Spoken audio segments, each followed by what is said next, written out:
Sizlarni bu oshxonaga taklif qilishimdan maqsad, oshxonada qanaqadir bir konkurs ketyapti ekan. Shu 2 kilogina osh yeyish kerak ekan. 2 kilo oshmi? 2 kilo oshni yarim soatda yeyman o'zim. 20 daqiqada yeyman. 10 daqiqalarda yeb qo'ysam kerak. Assalomu alaykum. Chuqur oshimizda chaqmoq guruhi kelib kelgan 2 porsiya oshimizni yeyishga.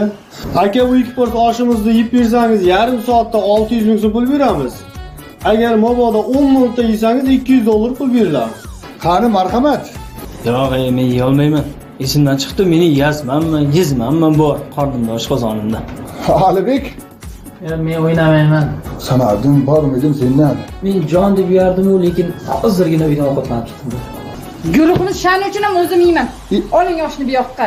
Siz Bering. 1 soatda yesangiz sizga 1 soat vaqt $300 pul.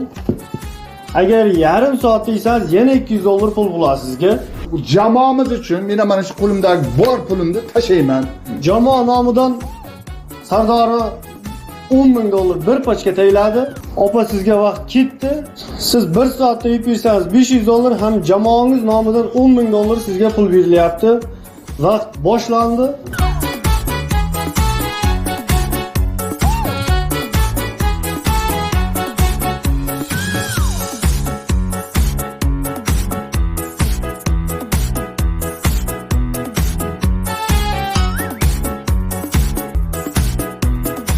Jamoa uchun yapman, jamoa. Agar shuncha pul bo'lishini bilganimda 3 kilo bo'lsa ham yerdim mana shu oshni. Qo'ysang-chi, yutqazib qo'ysang, pul to'lashdan qo'rqib turib yemading.